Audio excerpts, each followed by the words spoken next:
السلام عليكم، أنا أحمد سمير، أهلا بكم في فيديو جديد.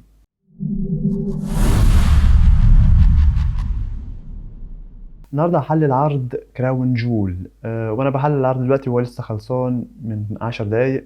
فهناخده مباراة مباراة ونتكلم عن العرض بكل بصراحة. فخلونا نبدأ في العرض الافتتاحي أو التمهيدي. بدأ بمباراة سامي زين ضد جيدي ماكدونا. سامي زين طبعا دخل بلبس الجلابية العربي. ولعبوا مباراة يعني ما طولتش، وفي الآخر فاز سامي زين زي ما توقعت. فمباراة حطوها في العرض التمهيدي بس عشان سامي زين يلعب وسط العرب وفي السعودية. فنخش على العرض الرئيسي أهم. بدأنا العرض الرئيسي بمباراة الورلد هيفي ويت تشامبيونشيب بين سيس فريكن رولينز ضد درو ماكنتاير. المباراة كانت كويسة زي ما توقعت بصراحة، وشفنا قد إيه الجماهير السعودية بتهتف لدرو مش بس سيس رولينز. فيعني درو حبيت ان هو يسمع اصوات الجماهير تاني بتهتف باسمه بعد بقاله يعني فترة مش ظاهر جامد في العروض او بشكل قوي، ومنسي في الدبليو دبليو اي. فهو لغايه دلوقتي زي ما قلت في التوقعات ان هو لغايه دلوقتي ما مضاش عقد تجديد مع دبليو دبليو اي، فاحتمال بنسبه كبيره ان هو هيمشي من الدبليو دبليو اي، فهنشوف ده في الفتره القادمه. لكن في المباراة فاز فيها سيس رولينز، كانت مباراة كويسة. وشفنا بعد انتهاء المباراة داميان بريست داخل وعايز يصرف حقيبة الماني ان ذا بانك. داخل طبعا ومعاه حكم، وسلم الشنطة للحكم، وقبل لسه ما الحكم هيقول ان داميان بريست عمل كاشين، شفنا ان سامي زين بيدخل وبياخد الشنطة من داميان بريست وبيجري. فدي في قصة كده ايه ممكن تحصل، يعني في فكرة جت في دماغي. قلت هو طب ليه دايما بريست ما يلعبش سامي زين على شنطة الماني ان ذا بانك، ويفوز سامي زين ويلاعب في الاخر او يصرفها على رومان. لان شفنا كلنا في اليمينيشن تشامبر اللي كان في كندا قد ايه تفاعل الجماهير مع سامي زين، وكان نفسنا بصراحة ان هو يفوز بالاندسبيوتد دبليو دبليو اي يونيفرسال تشامبيونشيب. فجت في بالي فكره كده قلت اقولها معاكم، يعني ليه لا ما تحصلش. فهنشوف ايه اللي هيحصل في الاسابيع الجايه. نخش بعد كده على المباراه الثانيه اللي كانت ما بين سولو سيكوا ضد جون سينا. مباراه انا توقعت ان جون سينا هيكسب فيها، لان قلت هي قصه اصلا مبنيه على ان جون سينا ما كسبش من 2018 مباراه فرديه. فاكيد لازم يديله فوز، لان هو اصلا كان بيتكلم ان احتمال يعتزل لولا الهزايم دي يعني. قال انا هعتزل وكده. فقال لي هنجرب تاني مباراة مع سولو. انا قلت على سولو ان هو يعني مش محتاج ان جون سينا يديله دفعة، لان سولو اصلا اوفر مع الناس يعني، واخد قيمته مع رومان والبلاد لاين. فقلت ممكن ان مش محتاج سولو ان هو يكسب جون سينا. لكن في الاخر سولو سيكوا كسب المباراة، وجون سينا خسر. وفي الاخر كل الناس وقفت وسقفت لجون سينا. مش عارف بقى احتمال اللي هو هيعتزل قريب ولا ايه، ممكن يفكر في الموضوع ده، بس هنشوف ايه اللي هيحصل في المستقبل. لكن كانت مباراة كويسة. حسيت فيها برضو بصراحة ان جون سينا يعني فرق السن برضو. حسيت ان جون سينا كبر في المباراة دي، يعني في حركات اللي كان بيأديها بشكل طبعا بلياقة أكبر زمان. حسيت في سنة بطء في حركاته، ففرق السن طبعا والعمر بيعمل كده يعني. لكن جون سينا ما زال أسطورة وتاريخ في الدبليو دبليو اي. فهنشوف ايه المستقبل، وهل هيكمل في الدبليو دبليو اي الفترة ولا هيرجع لهوليوود تاني. فهنشوف. رحنا بعد كده للمباراة الخماسية النسائية على لقب الورلد وومنز تشامبيونشيب. وشفنا دخلات المصارعات، لكن دخلت ريا ريبلي في سباقها قبلها دخول يعني رجالة لابسة اللبس السعودي ومعاهم زي زي المبخرة كده. أنا حسيت الموضوع غريب بصراحة، مش عارف ليه ما حسيتوش كويس مع ريا ريبلي، لأن أنت دخلت لي ناس واقفة على الصفين وشايلة بتاع مبخرة. بعد كده الموسيقى اشتغلت This is my brutality. فمش لايقة خالص الدخلة دي مع دي. بس تمام عادي. دخلت ريا ريبلي ولعب المباراة. كانت مباراة كويسة بس حسيت فيها بطء، بطء جامد. مش ده الأداء بتاع كل مصارعة على حدة. طبعا نيا جاكس احنا عارفين يعني إن هي مش أحسن أداء في الحلبة، لكن الباقي أنا كنت متوقع منه على الأقل يعملوا مباراة كويسة. لكن حسيت في تقل في الحركة وبطء، وفي زي أكني بيلعبوا من غير نفس، مش عارف ليه. بس في الاخر ريا ريبلي فازت زي ما توقعت، وقلت ان هي مش هتخسر اللقب بتاعها غير في عرض كبير زي راس المانيا، لان هي عملت خلاص رين محترم، وعملت فترة طويلة مع الحزام، وصعب ان اي حد يغلبها الفترة دي في اي عرض يعني. فزي ما توقعت ريا ريبلي فازت بالمباراة. بعد كده رحنا لميز تي في، عامل فقرة ومستضيف معاه ضيف من السعودية وهو ابراهيم الحجاج. انا معرفوش بصراحة، بس المعلق قال ان هو ممثل سعودي، فانا بصراحة انا معرفوش. لكن المهم ان هو دخل طبعا باللبس السعودي، جلابية البيضة، وقعد مع زميز لحد ما قاطعهم جريسون وولر ومعاه ناس وديكورات، وبيقول لهم حطوا الديكورات بتاعتي علشان ذا جريسون وولر افكت، العرض بتاعي او الشو بتاعي هو اللي هيتعمل. فشفنا خناقة بين ميز وجريسون وولر لحد ما إبراهيم حجاج قال العرض ده بتاع ميز، لحد ما جريسون وولر اتضايق وضرب إبراهيم حجاج ورد عليه ذا ميز.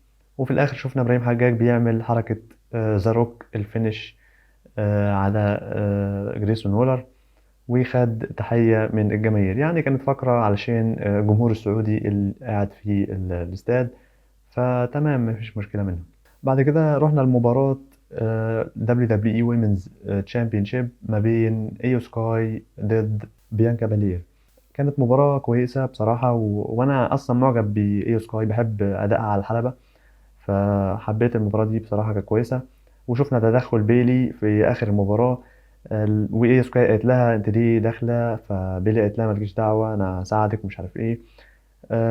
قعدت برضو تساعدها شوية لحد ما بيانكا بالير ده نزلت ضربتها. وشفنا العودة اللي مستنيينها بقالنا فترة، وهي عودة كاري سين. كان في أخبار بقالها شهرين ثلاثة بيتكلموا على إن كاري سين هترجع للدبليو دبليو إي، وأخيرا رجعت. أنا فرحت وسعدت جدا بصراحة إن هي رجعت. لكن كنت حاسس إن ممكن لو ترجع أو تدخل بالموسيقى بتاعتها كانت هتبقى أحسن، يعني الناس هتتفاجئ أكتر. لكن هم قرروا ان هي تخش وسط المباراه، فيعني عادي مش مشكله، المهم ان هي رجعت.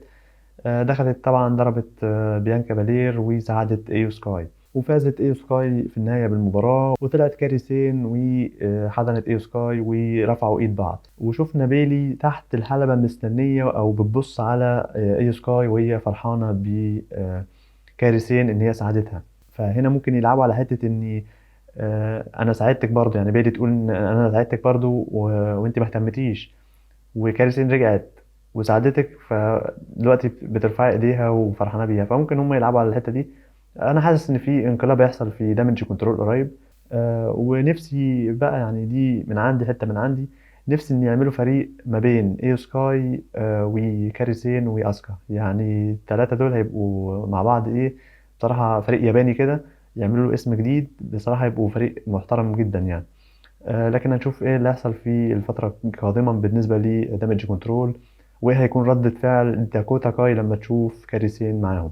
بعد كده رحنا لمباراة اليونايتد ستيتس تشامبيونشيب او لقب الولايات المتحدة بين لوجان بول وريمستيريو. طبعا مباراة كانت كويسة، وكالعادة لوجان بول بيقدم مباريات كويسة، يعني هو مش اي نعم مش مصارع، بس بيعمل ماتشات كويسة بصراحة. في حلقة التوقعات قلت ان استحالة ان يدوا لوجان بول اللقب، لان هو اصلا مش مصارع، يعني بيجي يلعب مباراة كل فترة ويمشي، لأن هو مش مصارع، يعني مش ملتزم بفول تايم كارير، هو بارت تايم. فما كنتش متوقع خالص إن هو اللي يفوز باللقب، لحد ما شفنا في الآخر إن حد من التيم بتاعه بيدخل ويساعده. ودخل بعدها سانتوس اسكوبار علشان يمنع مساعدة لوجان بول. لكن في الآخر برضو لوجان بول مسك الكف الحديد ولبسه في إيده، وفي الآخر ضرب ري ميستيريو بيه وفاز بالمباراة وباللقب. ودي يعني بصراحة قرار صدمني، يعني ازاي لوجان بول معاه لقب اليونايتد ستيتس؟ فهل هو مستمر فعلا مع الدبليو دبليو اي، ولا ياخد الحزام ويمشي زي رومان ما بيعمل؟ فمش عارف، هنشوف الفترة الجاية هيبقى موجود معانا ولا لا. لكن مباراة كويسة ومتحمس اشوف لوجان بول هيعرف يدافع ازاي عن لقبه بعد كده، ده لو ما خسروش في اول دفاع عن اللقب يعني. لكن هنشوف. بعد كده رحنا للمباراة اللي بين كودي رودز وداميان بريست. المباراة كانت كويسة جدا بصراحة، عجبتني، وشفنا فيها تفاعل الجمهور مع كودي، لكن شفنا في نهايتها تدخل فين بالور ودومينيك ميستيريو داخل بيه الكرسي الحديد علشان يساعدوا داميان بريست ضد كودي رودز. لكن لحقهم في الاخر جاي اوسو ودخل ضرب دومينيك ميستيريو وفين بالور وضرب ذا جادجمنت داي علشان يساعد صديقه في الفريق كودي رودز. وفي الاخر انتصر كودي رودز بالمباراة. فعندنا هنا داميان بريست خسر مباراة في العرض، والشنطة بتاعته لما جه يصرفها سامي زين خدها وجري منه. فعشان كده انا بتكلم على فكرة ان ممكن يسحبوا الشنطة من داميان بريست. هو اصلا داميان بريست يعني نجم كبير، يعني هو مش محتاج اصلا شنطه. لكن هنشوف ايه اللي هيحصل، يعني دي بس فكره من عندي فحبيت ان اقولها يعني. لكن خلينا نروح للمين ايفنت عشان ده اللي هيكون فيه كلام كتير وفي شويه كلام عايز اقولهم على الموضوع. يعني مباراه المين ايفنت اللي ما بين رومان رينز ضد ال اي نايت. طبعا من اول ما ال اي نايت دخل شفنا التفاعل الرهيب مع ال اي نايت، وكل الجماهير كانت ماسكه ورقه بتقول يا ومكتوب يعني مكتوب بالانجليزي وبالعربي يا. عجبتني بصراحة الورقة دي. بعد كده شفنا رومان رينز دخل ولعب المباراة كانت كويسة. وعلى فكرة ال نايت زي ما قلت يعني مصارع رائع. هو حظه سيء ان هم فضلوا مستنين عليه لحد ما سنه كبر وبعد كده ادوا الفرصة. يعني ده اول مباراة ليه في عرض شهري واول اصلا مباراة ليه على لقب عالمي، فحظه سيء في الحتة دي. لكن هو بصراحة ممتاز ممتاز على المايك وفي الحلبة وفي كل الامكانيات اللي هو عنده.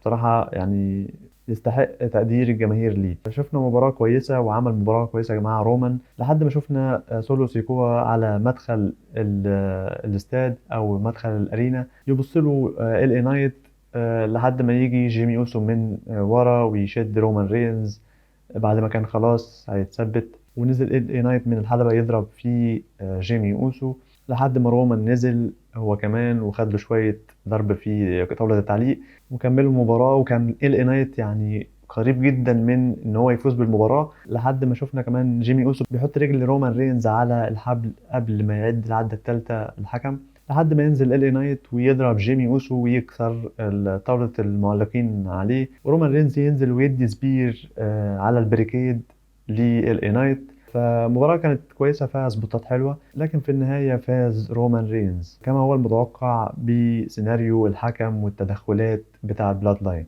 وهنا لنا وقفة. احنا عارفين طبعا ان رومان مش هيخسر، وانا حتى في حلقة التوقعات قلت ان رومان مش هيخسر في الفترة دي خالص. يعني هو على الاقل عشان يخسر اللقب ده لازم يكون على الاقل في راس المنيا. وبعدين راس المنيا كمان ده مش اكيد، ده يعني ده ممكن، انا بقول ممكن ان هو يخسر في راس المنيا. يعني اصلا الموضوع ده صعب الناس تتقبله ان هم يقعدوا راس المنيا لسه في شهر 4 علشان احتمال ان رومان يخسر اللقب. لكن برغم ان هو موضوع صعب بس الناس تقبلته. تمام يا عم احنا متقبلين، ما عندناش مشكلة نقعد شهر 4 عشان رومان ممكن يخسر اللقب فيه. طيب اديني بقى سيناريوهات عدلة. يعني رومان أصلا بيلعب في السنة يعني ممكن 8 ماتشات، يعني السنة مثلا 12 شهر ففيها 12 عرض شهري. هو ما بيلعبش طبعا ال 12 عرض شهري لأني ساعات بيغيب. فبيلعب يعني ممكن 8 ماتشات، نقول 8 ماتشات في السنة. فأنا في دماغي إن الراجل اللي بيكتب أو الكاتب بتاع سيناريوهات رومان رينز الثمانية في السنة نكتب 8 مباريات لرومان. تمام. كام سيناريو بقى نكتب السيناريوهات بتاع النهاية بتاع المباراة. نكتب كام مباراة بسيناريو الحكم وتدخل بلاد لاين. من 8 أقول لك خليها 8 برضه. هنكتب ال8 مباريات بتوع رومان إن هو يفوز بتدخل البلاد لاين أو إن الحكم مضروب أو بعيد عن المباراة. فيعني كتير، يعني إحنا قلنا إن خلاص إحنا استحملنا إن هو هيقعد لراس المنيا. تمام أنا ما عنديش مشكلة، بس اديني سيناريوهات معقولة. يعني انت عايز تفهمني مثلا ان رومان خايف او مش هو البطل اللي بيدافع صح عن اللقب بتاعه او بيكسب بمجهوده.